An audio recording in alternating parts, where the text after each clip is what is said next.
सभी विद्यार्थियों को बोर्ड परीक्षा के लिए हार्दिक शुभकामनाएं। आपकी सभी परीक्षाएं, जो भी समस्त विषयों की परीक्षाएं जो भी आप लोग देने जाओगे, सभी बहुत ही अच्छे अंक से आप लोग जो है उत्तीर्ण होंगे।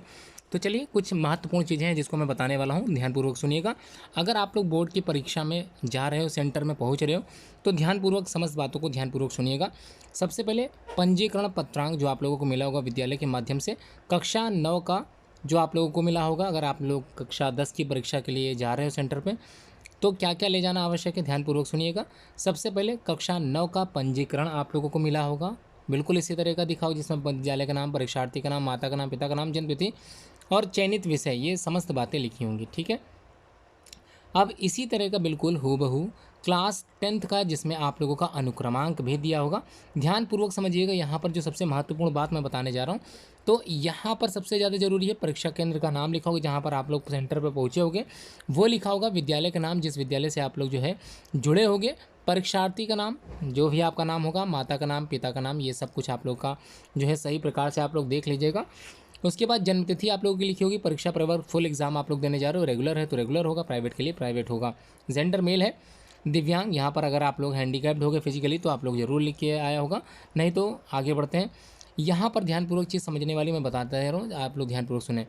देखिए, यहाँ पर जिनकी परीक्षाएं हैं, जिनकी परीक्षाओं के आगे लिखा है एम, तो इसका मतलब होता है मॉर्निंग शिफ्ट, सुबह के समय आप लोग परीक्षा होगी।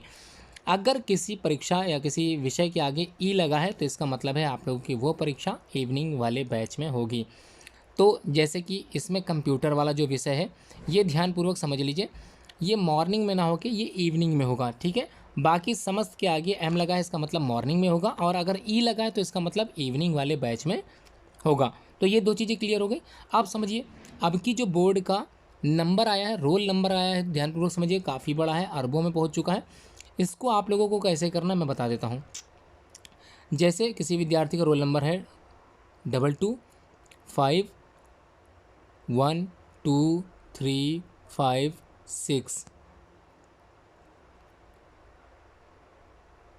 इस तरह से। ठीक है। इतने सारे डिजिट का नंबर है, अरबों में पहुंच गया है। तो आप लोगों को बिल्कुल कैसे लिखना है, इस 2 को आप लोगों को बिल्कुल इस तरह से 2 लिखना है, इस 2 को लिखना है शब्दों में 2, इसका लिखना है 51235610, बिल्कुल इसी तरह से आप लोगों को अपना रोल नंबर लिखना है। तो ये चीज़ क्लियर हो गई किस प्रकार से रोल नंबर लिखना है। अब ध्यानपूर्वक सुनिए, अगर आप इंटरमीडिएट के हो, आप लोगों को क्या क्या ले जाना आवश्यक है, बिल्कुल इस तरह से आप लोगों की परीक्षा का आप लोगों को एडमिट कार्ड मिला होगा, जिसमें कक्षा 11 का जो पंजीकरण होता है वो आप लोगों को मिला होगा, और इसी के साथ आप लोगों को एडमिट कार्ड मिला होगा, जिसमें आप लोग अपने विषयों को ध्यानपूर्वक समझ लीजिएगा।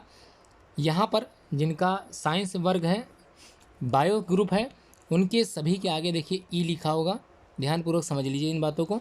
अगर आपका आर्ट साइड है तो ध्यानपूर्वक देखिएगा, कोई शिफ्ट में, इवनिंग शिफ्ट में तो आपको कोई पेपर नहीं है। अगर इवनिंग के अलावा अगर मॉर्निंग में है तो ध्यानपूर्वक आप लोग उस अलार्म को ज़रूर लगा लें उस पेपर के समय, जिसमें आप लोग परीक्षा को देने पहुंच जा सकूं। क्योंकि मॉर्निंग में अगर परीक्षा आप लोगों की छूट गई तो वो इवनिंग में देने के लिए बिल्कुल भी मिलने वाली नहीं है। तो उसको आप लोग ज़रूर ध्यानपूर्वक समझ के जाएँ। तो ये चीज़ें जो मैंने बतानी थी वो क्लियर हो गई होगी आप लोगों को। और आप लोगों को ये भी क्लियर करना है कि किस प्रकार आप लोगों को अपना रोल नंबर लिखना है। फिर एक बार मैं समझा देता हूँ। रोल नंबर आपका कुछ इस प्रकार से लिखा है 2225844292। ठीक है। तो कुछ इस प्रकार से रोल नंबर लिखा है। आप लोगों को क्या करना है, इसको लिख देना है 2, इसको लिख देना है 2, और इसी प्रकार से 2 ये भी होगा, 584492, इस प्रकार से आप लोगों को फिल करना है शब्दों में। ठीक है। वर्ड में किस प्रकार से फिल करना है आप लोग समझ गए होंगे। देखिए, पहली चीज़ जो मैंने बताई वो आप लोग समझ गए होंगे। अब जो दूसरी चीज़ है, जब आप लोगों को बोर्ड एग्जामिनेशन हॉल में एंट्री मिल जाएगी, एंट्री मिलने के बाद जब आप लोगों को बोर्ड की कॉपी मिलेगी, ध्यानपूर्वक समझिएगा, जब कॉपी मिले तो सबसे पहला काम है, भरने से पहले कॉपी को आप लोग कॉपी ज़रूर ओपन करके देख लें, कहीं कोई कॉपी जो है फटी ना हो, या फिर ध्यानपूर्वक समझ लें 16 पृष्ठ कवर सहित होने चाहिए। उसमें कम होगा तो आप लोगों के लिए समस्या हो सकती है। वैसे अधिकांश कम होता नहीं है, लेकिन कहीं पर अगर फटी है या कहीं का कोई पेज निकला हुआ है तो आप लोग इन्विजिलेटर से दूसरी कॉपी के लिए कह सकते हो। आप लोगों को इन्विजिलेटर जो कक्ष निरीक्षक होता है वो आप लोगों को दूसरी कॉपी उसके बदले दे देगा। ठीक है, ध्यान से समझ में आ गया। सबसे ऊपर आप लोगों को केंद्र व्यवस्थापक की मुहर दिखाई देगी, केंद्र की मुहर दिखाई देगी, और इस तरह से आप लोगों को बिल्कुल इसी तरह का आप लोगों को प्रविष्टियाँ भरने के लिए मिलेगी। तो परीक्षार्थी का अनुक्रमांक आप लोग समझ गए किस प्रकार से आप लोगों को लिखना है, बिल्कुल क्लियर होगा इसका। और इस प्रकार से आप लोगों को ध्यानपूर्वक समझना है, उसको मैं बताता चल रहा हूँ। अनुक्रमांक जो कि अंकों में है, जैसा आप लोगों को एडमिट कार्ड में लिखा है अंकों में लिख दीजिएगा। शब्दों में जैसा मैंने बताया है, तो जैसे बताया 2 2 4 5 6 9 8 7 3 6 4, बिल्कुल आप लोग ऐसे भर दीजिएगा। विषय एवं प्रश्न पत्र ध्यान पे समझिएगा। हाई स्कूल में है, अगर आपका साइंस है सब्जेक्ट, तो यहाँ पर आप लोग साइंस लिखिए। और प्रश्न पत्र जैसे आपको पता ही साइंस का केवल एक ही प्रश्न पत्र होता है, तो यहाँ पर आप लोग ओनली लिख सकते हो। और सबसे इम्पॉर्टेंट, जब कॉपी में सारी प्रविष्टियाँ, परीक्षा का दिन, परीक्षा की तिथि, और प्रथम पाली की परीक्षा है तो प्रथम पाली, द्वितीय पाली की परीक्षा है तो द्वितीय पाली, फर्स्ट शिफ्ट और सेकंड शिफ्ट ध्यानपूर्वक भरिएगा। केंद्र का नाम जहां पर आप लोग सेंटर दे रहे हो वहां पर आप लोगों को केंद्र का नाम लिखना है। तो कक्ष निरीक्षक भरेगा, ध्यानपूर्वक आप लोग समझिएगा। यहाँ पर कहने का मतलब है केंद्र का नाम तो आप लोगों को ही लिखना पड़ेगा। बाकी जो प्रविष्टियों का जो निरीक्षण किया जाएगा वो बाद में केंद्र जो निरीक्षक का कक्ष का वो दिखेगा। अब देखिए, अब आपको पेपर मिलेगा जब आप लोगों ने इतनी प्रविष्टियां भर ली होंगी। अब आपको पेपर जब मिलेगा तो ध्यानपूर्वक यहाँ पर उस पेपर का कोड को आप लोगों को लिखना है।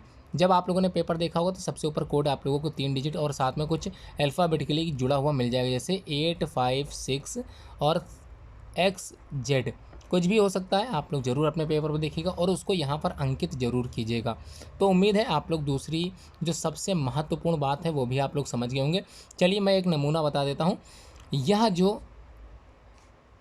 यहाँ पर आप लोगों ने संकेतांक देख लिया होगा 824 NN,